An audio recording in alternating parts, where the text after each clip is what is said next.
rate, or if you're buying an Energy Star, and an Energy Star appliance simply means it has a little label to the top of the appliance. It simply means that all of the energy efficiency work was done at the manufacturing level. So now you're getting out of the box an appliance that is really very energy efficient. Let me talk a little bit more about some of the bulbs. The package itself tells the whole story. This one says it's a 60 watt. It tells you that it will last for over 900 lumens.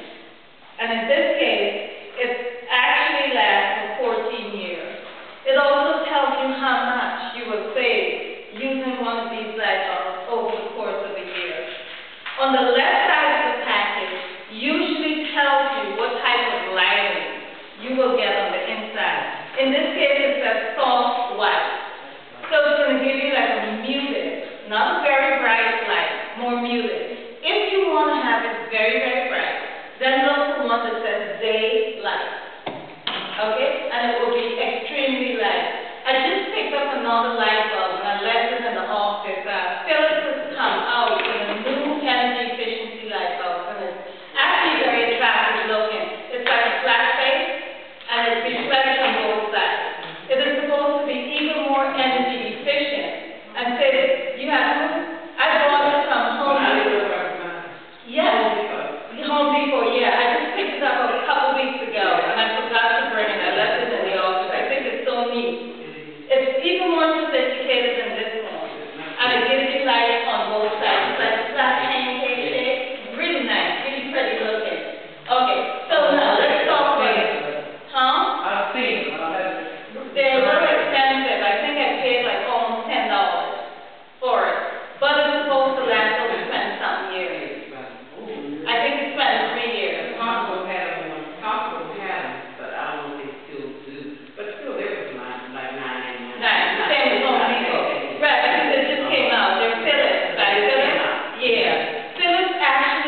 be sure that the package says dimmable.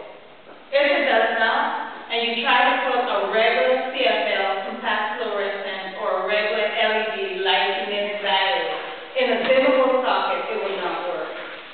A lot of folks have told me every time I do these presentations, it doesn't work in the dimmer. And I said, okay, what did you get? Did you get a dimmable? No, I just used this. It wouldn't work. So just be sure the package, remember I said earlier the package tells you everything. Just be sure the package says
any range.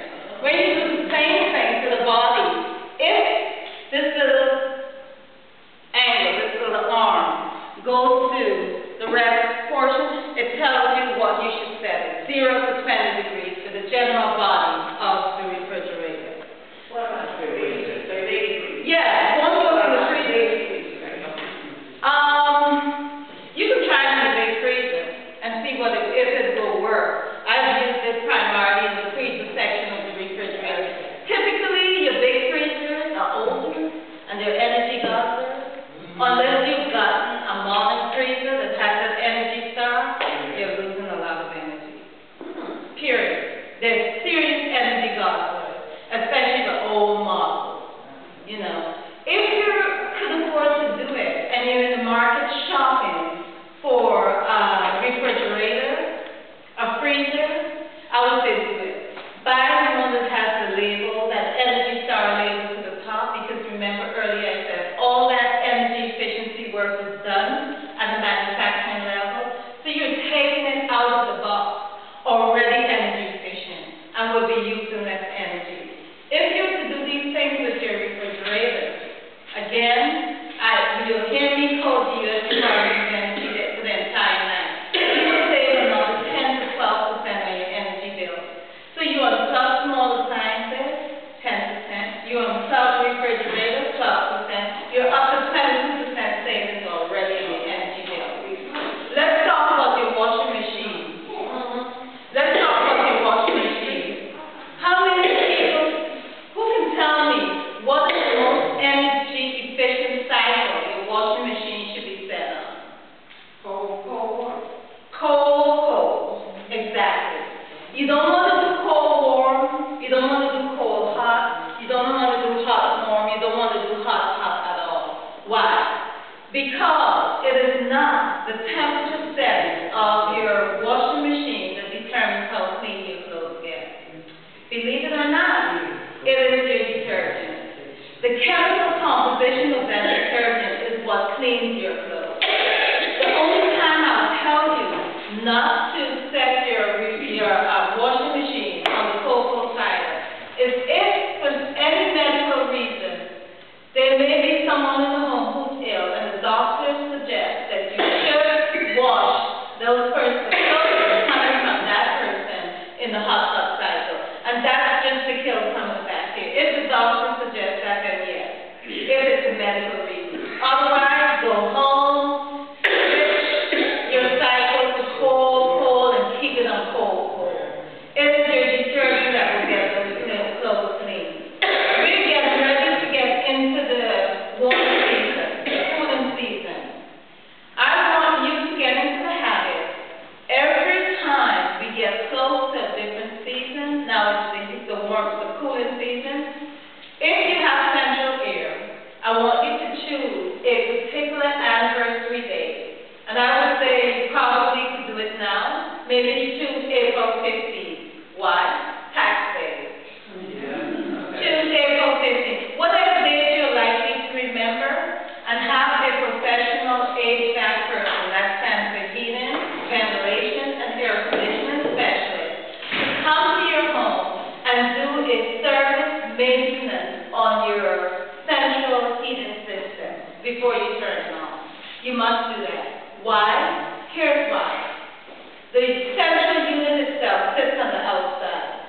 Okay? It's subject to the rain, the snow, leaves, etc. You want to be sure that that central unit on the outside is working properly. If there's any internal,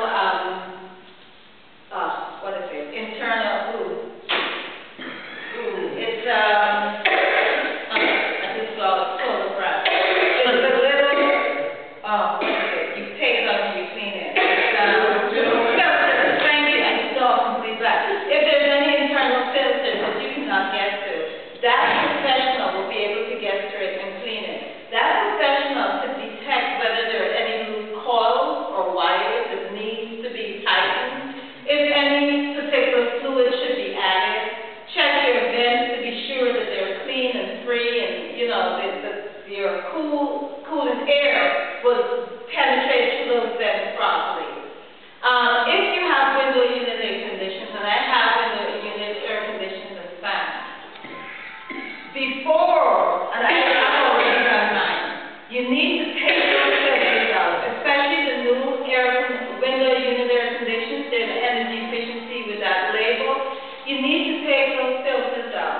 They're no longer the disposable filters. You remember you used to have to go buy filters every time. So none of these are plastic.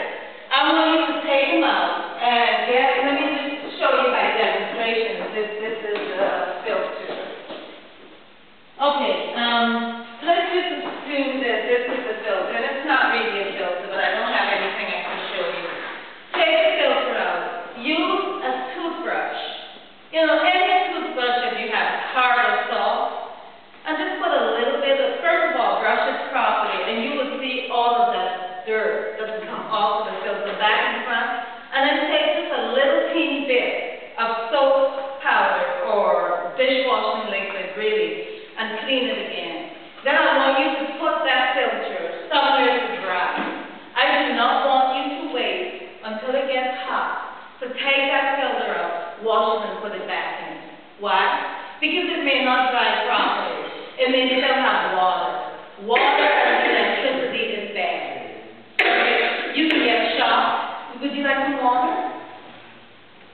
You can get shocked. You can cause an electrical fire. To do it now while it's cold. And just, I've taken all mine out. I've just put them in a particular place where I know they are. And once it's beginning to get warm, I'm going to pop them in and they're ready to go. The fans, believe it or not, you need to take the cover off the fans, and many of the fans have that little screw on the bottom. You unscrew it and clean those blades. You will be surprised to see the dirt. Why am I asking you to do all of that? Because by keeping both the window unit air conditioning filter clean and the fan, the blades of the fan, it is not using as much energy. It is using less energy to operate that fan. Even in the front of your window unit, those little grates, the little grooves, take the same toothbrush or maybe another toothbrush and clean the front of it as well. You'd be surprised to see what comes out of it. What could you do about old windows? Go ahead. Do you have a question for me? I missed something on the filter. You're saying it's better to use a plastic filter? No, the new window air conditioners now come with plastic. Home use. Yes, the window unit. Oh, come on. Window. Yeah, I have a filter in your bathroom. Oh, no, you remember I said that you can have a professional. You choose a particular date and time of the year before the heating season. No, I got that wrong. Your filter, like my filters in my home, in my unit, I take it out every month and put one in.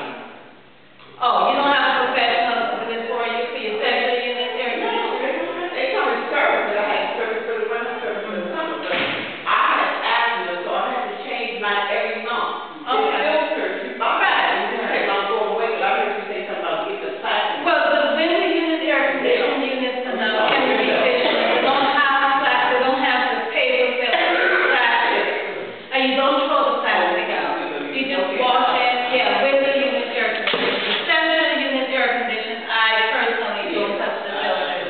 Yeah, you do it as fine. You know, I would think you have it, you know, you have an HVAC person coming through, that's fine. But yeah, I'm talking with the window unit. Yeah, the window unit air conditioning. Your windows, if you cannot change your windows right now, believe it or not, still caulking around the windows, even though it's hot, will help to keep that air in.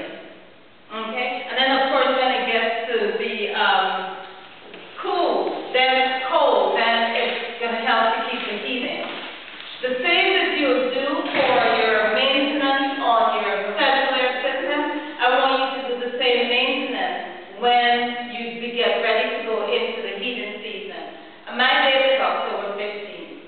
It's for some strange reason, that's the date I remember. You could choose September 20th, choose whatever, between September and October. Because typically, as we get into October, after the 15th, it gets cold. It begins to get colder.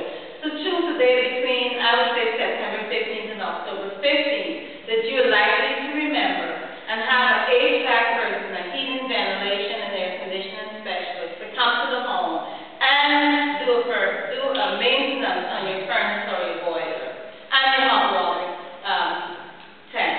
Your hot water tank, by the way, the most energy efficient temperature setting on that tank should be anyway up to about 120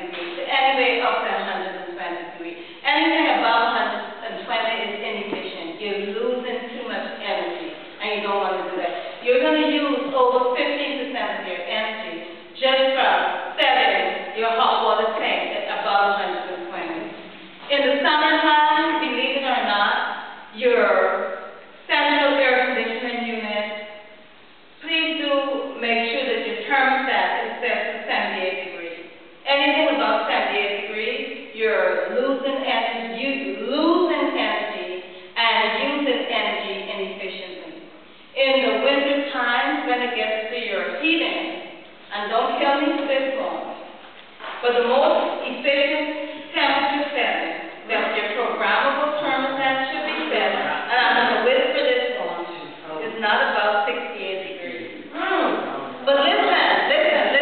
One of the things that I didn't talk about just yet, but I'm going to kind of weave it in, the first place that you start is with an energy audit. An energy audit. Have you had one of them? No, I've heard of them though. You know, quite a lot of HGTV. Right. The energy audit is a professional assessment of all of the energy inefficiencies in your home. Unfortunately, up until December 2013, as a DC resident, you could have gotten free energy audit from the DC Department of Energy. Unfortunately, it's over. So I don't know if they're going to bring it back. I think there's some talk to do so, but it has not returned as yet. But the first place to start is an energy audit. That is where a professional energy auditor comes to your home. He or she brings a door, and it's covered in red plastic. It's called a blower door. It has a fan, and it has an infrared camera and a computer attached to it. He or she would just, the same way that doorway is open, would put that door in that space, plug it into the wall. It turns the fan on, and it's a big blow fan. The fan blows lots of air throughout the home. And everywhere where you're losing energy, if it's the window, the computer, the infrared camera shows it on the computer. The door. It looks at your furnace, your boiler, and tells you what's wrong. You can get an audit today through the DCFDU, but there's a payment attached to that energy audit, by calling 311. I'm not too sure, and I don't want to quote a price. The energy audit, typically, if you pay out of your pocket, runs a little over $400. I think there is a discount to the SDU. And again, if you call 311, they will tell you specifically what is that dollar amount. But I would say that's the first place to start. But in the interim, while waiting to do the energy audit, then you could do some of the things that I have said. And here's a suggestion. As a group, I would suggest that if anyone is interested in the audit and you bring the group together, give me a call. The energy auditor who did the audit under the DC Energy Department, I cannot promise you,